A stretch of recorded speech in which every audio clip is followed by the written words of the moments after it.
दोस्तों, माता सीता ने गाय को विष्ठा खाने का श्राप क्यों दिया? रामायण की बहुत गहरी जानकारी। मित्रों, आज की वीडियो में आपके लिए लेकर के आए हैं रामायण की बहुत ही गहरी और रहस्यमय जानकारी, जिसमें आज हम चर्चा करेंगे और आपको बताऊंगी कि माता सीता ने गाय को विष्ठा खाने का श्राप क्यों दिया था। दोस्तों, आपकी जानकारी के लिए बता दें, जिसे विष्ठा कहते हैं वह गंदगी होता है।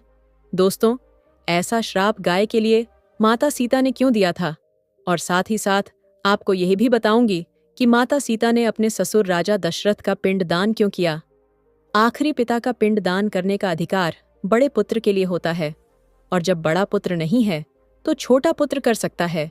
यानी श्री राम को अपने पिता दशरथ का पिंड दान करना चाहिए था, लेकिन माता सीता ने ही अपने ससुर का पिंड दान क्यों कर दिया, और साथ में फल्गु नदी और ऐसे कई वस्तुओं को माता सीता ने श्राप दिया था। तो इसी जानकारी के बारे में आज हम आपको एक संपूर्ण कहानी बताऊंगी, यानी कथा सुनाऊंगी, जिसमें आपको पता चल जाएगा कि माता सीता ने ऐसा क्यों किया था, गाय सहित कई वस्तुओं को श्राप क्यों दे दिया था और अपने ससुर का पिंडदान क्यों किया था। यदि आपको यह जानकारी प्राप्त करनी है तो आपको हमारे चैनल पर वीडियो की समाप्ति होने तक हमारे साथ बने रहना होगा, तभी आपको यह पूर्ण जानकारी मिल पाएगी। तो चलिए दोस्तों, शुरू करते हैं। यह कहानी मित्रों बात उस समय की है जब भगवान श्री राम रावण को मार करके, यानी रावण का वध करके अयोध्या वापस आए थे और उन्होंने राजपद को स्वीकार किया था, यानी राजा बने। और जब अयोध्या के राजा बन गए तो कुछ दिन तक पूर्व अपने अयोध्या में राजकीय पद को बड़े अच्छे तरीका से संभालने लगे। फिर उन्होंने एक दिन विचार किया कि हमारे लिए तीर्थ यात्रा करना चाहिए। तो श्री राम जो थे वह तीर्थ यात्रा करने के निकल जाते हैं। तीर्थ यात्रा करते करते श्री राम नेपाल के पशुपतिनाथ में गए, रामेश्वर में गए। ऐसे 12 ज्योतिर्लिंगों का उन्होंने दर्शन किया और फिर वह चलते चलते सोनभद्र नदी के संगम पर आ पहुंचे। इस प्रकार राम जिन तीर्थों में गए वहां उत्तरोत्तर अधिक से अधिक उन्होंने दान किए, और जहां राम सीता के साथ पधारे वहां बड़े तीर्थ स्थापित किए, जैसे कि उनकी संख्या शेष भी बता सकते हैं। शेष अवतारी लक्ष्मण थे तो वो भी बता सकते हैं, परंतु विचार विचार बाण उनमें से 6 तीर्थ को मुख मानते हैं। 4 भाइयों का 5वां सीता का और 6ठा हनुमान का है, जिनम कोई भेद नहीं है। श्री राम सोनभद्र तथा गंगा के उस संगम में स्नान करने के बाद वहां 3 रात व्यतीत किए। फिर प्रसन्न होकर कि गंडकी नदी के संगम पर आ गए। फिर श्री राम ने किसी स्थान पर 3 रात कहीं, 5 रात कहीं, 7 रात कहीं, 1 पक्ष कहीं, 18 दिन कहीं, 21 दिन कहीं, 3 महीना कई। उन्होंने कई दिनों तक समय व्यतीत किया और गंडकी में संगम में स्नान करके श्री हर नेपाल में पशुपतिनाथ के दर्शन करने के लिए पधारे। रघुकुल नंदन राम हरिहर क्षेत्र में गए। इस प्रकार राम सब तीर्थ को घूमते हुए ये बीच में गंगा के दक्षिण संगम पर आ पहुंचे। फिर बैकुंठ नगर होते हुए यह जरासंध के नगर, जिसको आज के समय में बिहार कहते हैं, उस समय जरासंध के नगर में आ पहुंचे। और फिर उस समय जरासंध के नगर में जब पहुंचे तो फिर आगे चलकर फल्गु नदी पड़ती है। वह फल्गु नदी में जाकर के एक किनारे बैठे और पूर्व तट पर विमान को छोड़कर दिव्य विष्णुपद के दर्शन के लिए गए। वहां से दर्शन करने के बाद पूर्णयान के पास लौट आए। उस समय रात्रि हो गई थी, तो रात्रि को व्यतीत करके राम जी जो थे सुबह के समय ब्राह्मणों के साथ फल्गु नदी के पवित्र तीर्थ में स्नान करने के लिए गए। मित्रों, इधर सखियों के साथ में सीता जो थी फल्गु नदी में स्नान करने के लिए चली और स्नान करके स्वागन स्त्रियों की पूजा की, और उसके बाद महेश्वरी की पूजा के लिए सैकत प्रदेश में बालू के 5 पिंड से दुर्गा की पूजा करने के लिए उद्यत थी, और बाएं हाथ से नीली बालू को लेकर उससे दाहिने हाथ से पिंड बनाकर जो कि पृथ्वी पर रखी, और पृथ्वी तल से निकलता हुआ अपने ससुर दशरथ जी का सुंदर हाथ उन्हें दिखाई दिया। उनका दक्षिण हाथ सीता के हाथ से उस उत्तम पिंड को लेकर पृथ्वी में प्रवेश कर गया। यह देख करके सीता के मन में बहुत कौतुक हुआ। इस प्रकार सीता ने 108 पिंड दुर्गा की पूजा के लिए रखे, और वो सब ससुर जी दशरथ जी अपने हाथ से उठा ले गए। तो मित्रों, ये देखकर माता सीता आश्चर्यचकित हो गई। तब मन से उन्होंने दुर्गा जी की पूजा की और फिर पूजा करके विमान के पास लौट आई। इस बात को कोई जान नहीं सकता था।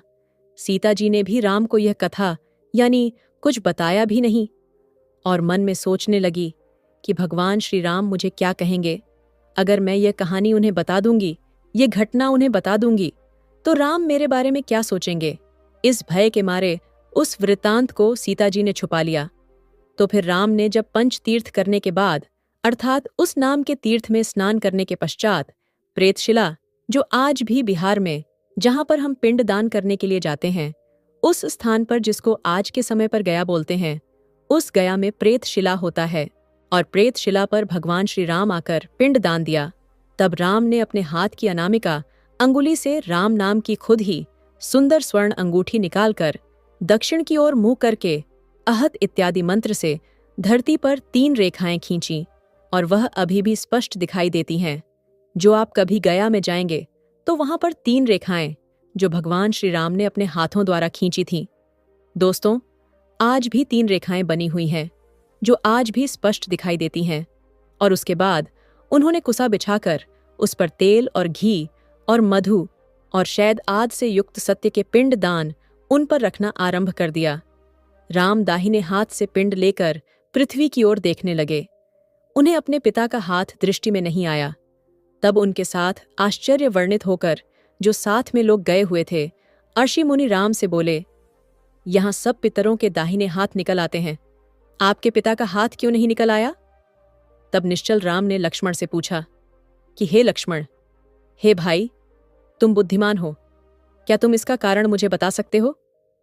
लक्ष्मण जी ने कहा, हाँ भाई, जब हम लोगों ने गोदावरी की यात्रा की थी, तब तो इन बुद्धिफल के आटे से पिंड दान देते समय अपने पिता का हाथ दृष्टि में आया था, परंतु वह यहां नहीं आया। हमें तो इस बात का आश्चर्य है कि आप इसका कारण जानकी से पूछे तो बहुत ही अच्छा होगा। यह सुनकर के जानकी व्याकुल हो गई और बोली कि हे रघुनंदन, क्षमा कीजिएगा, मुझसे कुछ अपराध हुआ है। यह सुनकर के राम ने सीता से पूछा, व्याकुलता और की कोई बात नहीं है, जो बात है मुझसे स्पष्ट कहो दोस्तों। तब माता सीता ने सारी बात स्पष्ट जो थी वह कह सुनाई। ये सुनकर के राम ने पूछा, इस बात का साक्षी कौन है कि आपने मेरे पिता का पिंड दान किया है?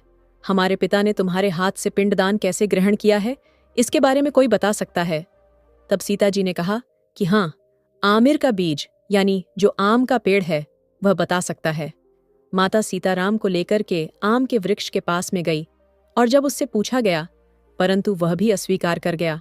उसने कहा कि मैंने माता सीता को आपके पिताजी का पिंड दान देते हुए नहीं देखा है।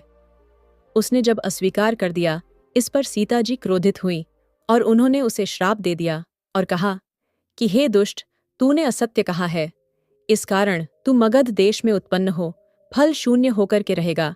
उसके बाद में तब माता सीता ने कि हे प्रभु, हमको पिंडदान देते हुए फल्गु नदी ने देखा है, वो साक्षी है। तो भगवान श्री राम फल्गु नदी के पास में गए और उससे पूछा कि क्या आप सीता को पिंड दान देते हुए देखा है दोस्तों? राम के पूछने पर उसने भय के कारण अस्वीकार कर दिया। उसको भगवान श्री राम का भय लगा और उसने भी कहा कि मैंने नहीं देखा। सीता ने फल्गु नदी को भी क्रोधित होकर कि श्राप दे दिया कि तूने सत्य बात को असत्य कहा है, इस कारण तू अधोमुखी होकर के अंतर्मुखी होकर के प्रभावित होगी। तब से आज भी वह नदी जमीन के अंदर अंदर बहती है। अगर आप उस नदी में जाएंगे तो वहां आपको नहाने के लिए पानी नहीं मिलेगा, बल्कि बालू का रेत मिलेगा। अगर आप थोड़ा एक बीता हाथ से उसे खो देंगे नाप करके, तो वहां पानी निकल आता है दोस्तों। और जमीन के अंदर आज भी फल्गु नदी बह रही है, जो बिहार में पड़ती है, गया के पास में है। उसके बाद में माता सीता से फिर भगवान श्री राम ने पूछा, और कोई साक्षी है? तो माता सीता कहती है, हाँ, मेरे साथ यहाँ के निवासी ये सब ब्राह्मण हैं जो उस समय मेरे समीप खड़े हुए थे। परंतु जब राम ने उन ब्राह्मणों से पूछा, तब उन्होंने व्यग्रता से अस्वीकार कर दिया। उसके बाद में भगवान राम ने पूछा कि आपने सीता को पिंडदान देते हुए देखा था, फिर मना क्यों किया? तो वो ब्राह्मण लोग इस भय से डर गए, कुछ नहीं बोले और उन्होंने झूठ बोल दिया। उन्हें डर था कि कहीं सत्य कहने पर राम हमको श्राप ना दे दे। ये बात में ब्राह्मण सोच रहे थे और सीता ने फिर क्रोधित होकर के उन ब्राह्मणों को भी श्राप दे दिया। कहा, जाओ, तुम सब द्रव्य हेतु इधर उधर भटकते रहो। उसके बाद जानकी ने बिलावर को साक्षी दिया और जाकर के राम ने उस बिलार से पूछा, तो उसने भी नहीं कह दिया कि मैंने नहीं देखा है। सीता ने उसे भी श्राप दे दिया और कहा कि उस समय मेरे सामने तो पूछ करके खड़ी रही और इस समय तूने अस्वीकार कर दिया है। जा, तेरी पूछ अछूत अर्थात निर्भय हो जाएगी। तो फिर जानकी ने गौ माता को साक्षी बताया। जब राम ने गौ माता से पूछा तो उसने भी इनकार कर दिया, कहा मैंने नहीं देखा है। तो दोस्तों, माता सीता ने क्रोधित होकर के कहा कि हे धेनु, मेरे कसण से तेरा भी मुख अपवित्र हो जाएगा। मैं तुझे श्राप देती हूं कि तूने सत्य बात को असत्य कहा है। तेरा मुख जो है अपवित्र हो जाएगा। तू आगे चलकर के विष्ठा खाएगी यानी गंदगी खाएगी। तो दोस्तों, आपने देखा होगा कभी कभी कोई गाय जो होती है वह विष्ठा खाती है। उसके बाद सीता ने राम से कहा कि सूर्य मेरे साक्षी हैं, वह मुझे और आपको भी देखते हैं और उनके सामने मैंने अपने ससुर जी का पिंड दान किया था। लेकिन सूर्य देवता से जब पूछा गया तो सूर्य ने हाँ कहकर के सत्य बात कही। इससे अब आपके पिता संतुष्ट हो गए हैं। इतने में ही सूर्य के समान कांतिमान विमान पर आरूढ़ हुए। दशरथ जो थे वो वहां साक्षात आते हैं। राम का आलिंगन बिना कर बोले कि राम, तुमने हमको वसुधा तार दिया है।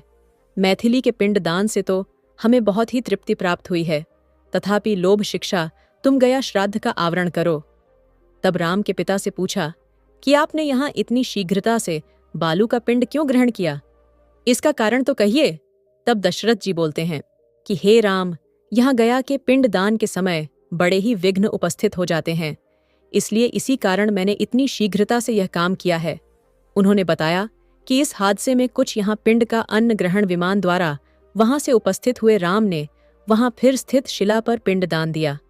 फिर प्रेस शिला पर जाकर उन्होंने वहां काक बलि दी और धाम वन में आ गए। वहां एको उपंदी, तिल पास खीर तथा शक्कर से युक्त सतु के अनेक पिंड दान दिए और बट श्राद्ध भी किया। आज तीर्थ के तीनों नियत स्थान में संध्या बंदन करके सभी अंगों को अनेक दान किए और अनेक वैभव से गदगद होकर पूजा किया और मगध देश से स्थल आम वृक्ष कंचल से सिंचित किया। कहते हैं कि किसी एक मुनि ने कुस्सा युक्त हाथ में जल का घड़ा लिए आम की जड़ में जल दिया था। इससे आम भी सींचा गया और पितर भी तृप्त हो गए। तो इसी प्रकार प्रदन्न विष्णुपद की पूजा करते हुए और विमान पर बैठकर यत्र तत्रा विरते हुए राम ने गया में 3 मास यानी 3 महीना व्यतीत किए।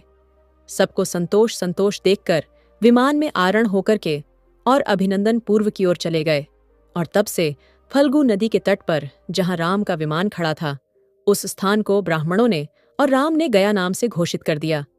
आज भी वहां गया के नाम से प्रसिद्ध तीर्थ पवित्र है। रामेश्वर नाम का राम का तीर्थ आज भी विद्यमान है और वहां से चलकर के राम फल्गु तथा गंगा संगम पर आए। तो दोस्तों, इस तरह से माता सीता ने अपने ससुर दशरथ का पिंड दान किया था। अगर आप उसका प्रमाण देखना चाहे तो आपको आनंद रामायण में यह प्रमाण मिल जाएगा। और इस तरह से उन्होंने कई वस्तुओं के लिए श्राप दिया।